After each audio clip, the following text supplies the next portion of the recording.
Originally supposed to go out there the end of April. Barry said that he had been up there all day, like getting the job ready for us. The work that I saw that he did up there wouldn't have taken him more than 30 minutes. I got nightmares in my head, I fear thoughts build up until I can't hear. My mind fills up into a creature. Hello and welcome to True Crime Rocket Science, the most authentic voice in true crime. Suzanne and Barry Morphew's relationship started on a golf course. Did you know that?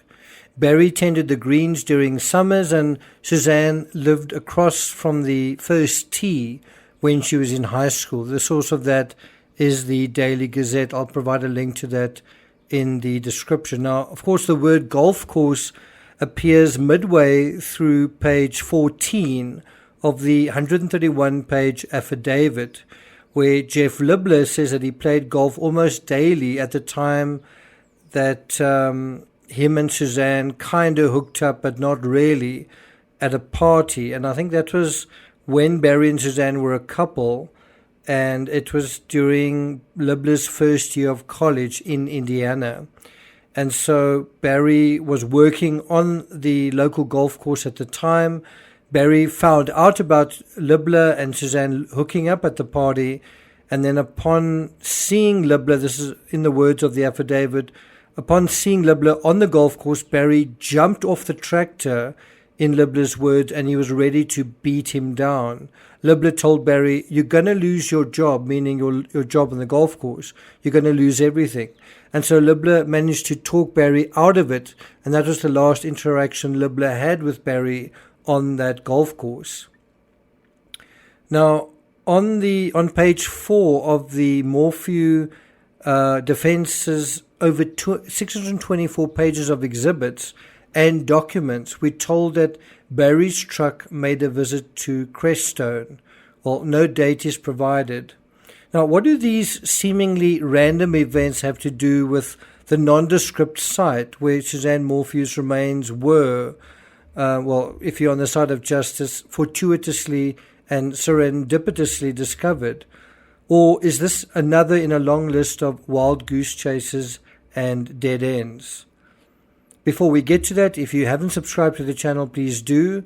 If you're enjoying this episode, please like, share, leave a comment. You can also hit the thanks button, and let's get started. So, did you know that just a few miles between Moffat and Crestone is a golf course? It's called the Challenger Golf Course. Did you know that? Did you know that in order to get to Crestone from Maysville or Salida, those are towns to the north, close to where Barry and his family stayed on Puma Path. The only way to get to Crestone is through Moffat. You have to go through Moffat. You have to come down the highway, go through Moffat to get to Crestone. In fact, the signs from Moffat and Crestone are basically a stone's throw from one another. Now, the interesting thing is when you drive there, as I did earlier, in November, you see that the turnoff to Crestone from Moffat is also on the south side of Moffat. You can't actually get to Crestone from the north side of Moffat or anywhere to the north of Moffat for that matter, which means you have to go through Moffat to get to Crestone. We know that Barry's truck went to Crestone, and that tells us that it had to have gone through Moffat.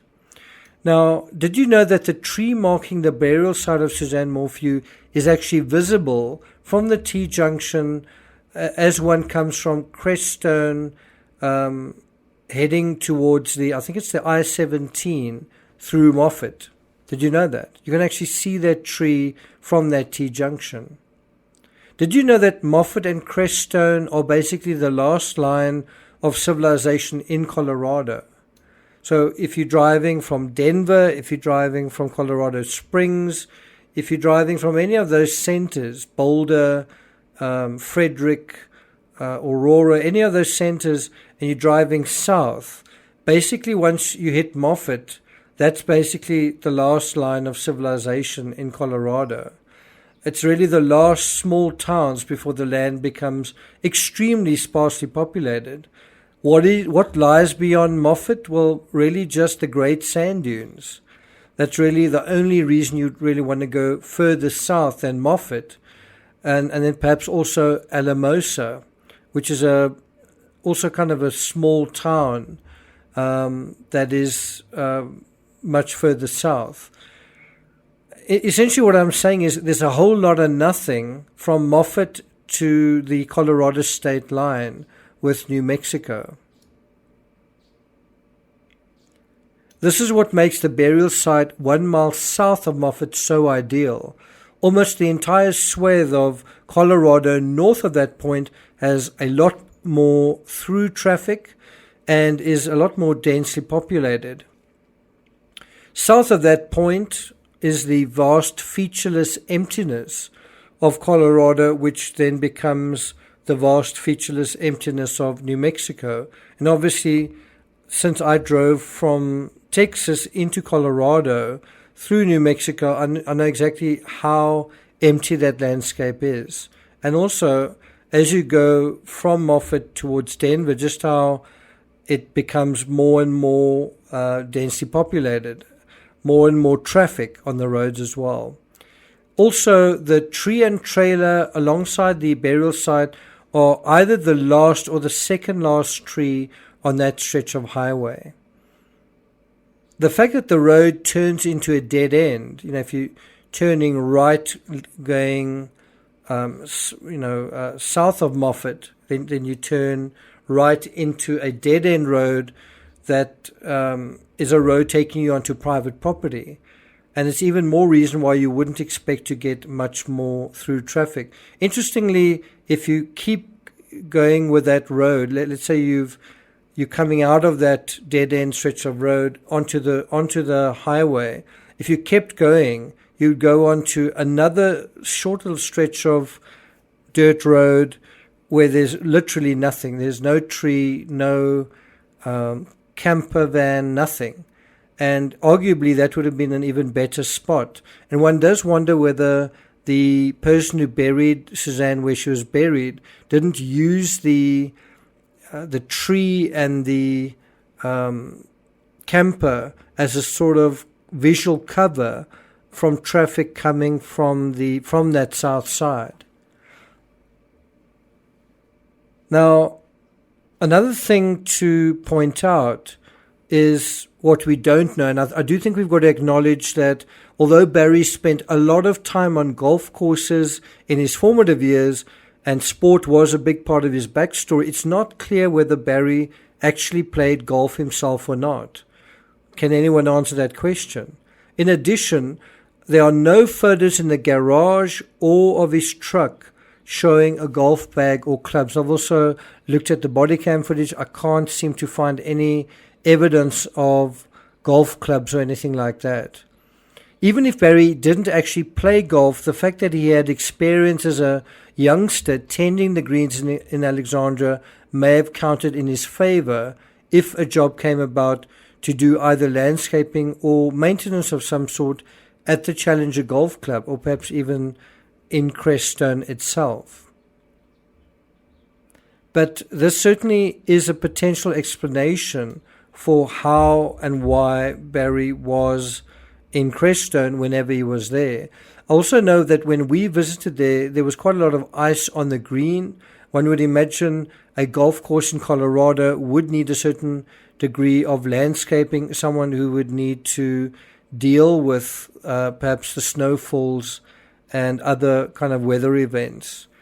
So what happens when we join all of these dots? Well, I think even if we exclude golf, either playing golf or working on the course, if we exclude these as the reasons that Barry may have wanted to visit Crestone, Crestone itself is a delightful little place tucked into the mountains. It is a place worth going to. I'm not sure if I would say the same about Moffat. Crestone has got some lovely restaurants. I stayed overnight in Crestone, and there was definitely a lovely restaurant there. Bars as well. It makes sense as the kind of place one might visit for a weekend away if one lived anywhere in the vicinity. And you can imagine that if you lived in Maysville, Crestone is the perfect distance to be a little bit of a weekend away kind of place, a getaway sort of place, a scenic place right below and kind of ensconced in the mountains. And there's some deer that wander around there. I know on the way there I got out the vehicle and saw some deer. So it is that kind of place. There's also deer that walk around the town itself. The bottom line is that the defense provided proof that Barry's truck had ventured south to Crestone. What we need to know now is when he went there and also how often. But the fact remains that to get to Crestone, and this is, I think, quite an important insight, one has to drive via Moffat. And thus, this is an admission, I think, that if Barry's truck was in Crestone, well, isn't it a rather large concession that it had to have passed through Moffat at least twice, on the way there to Crestone and on the way back? It will be interesting to find out Barry's reason for visiting Crestone, and I hope law enforcement have asked him this. Was it business or pleasure or a bit of both? And when was the visit that appears on page 4? When did that happen? When was he there and why was he there? It'll really be interesting to hear what he says about that. I'm not going to take it further than that. I do want to talk about my visit to the spot where the remains were found. You may know that in May I drove by there in the middle of the night, none the wiser, not knowing that this spot would later turn out to be part of a crime scene of a crime that I was actually investigating at the time. And so obviously when I went back there in November, I spent quite a lot of time looking around, browsing around, getting a sense of the fabric over there, and I do want to talk to you guys about that. I do think what is quite strange when I was there was all the crime scene tape that you saw in mainstream media footage and other footage was gone. There wasn't a single fragment of crime scene tape, and I think the idea is to discourage members of the public from kind of snooping around there. So if you'd like me to talk about my visit to that burial site, let me know in the comments. Also, we haven't completed our deep dive through Barry's statements. I'll be resuming those later this month. Thank you for listening, and I'll see you guys next time.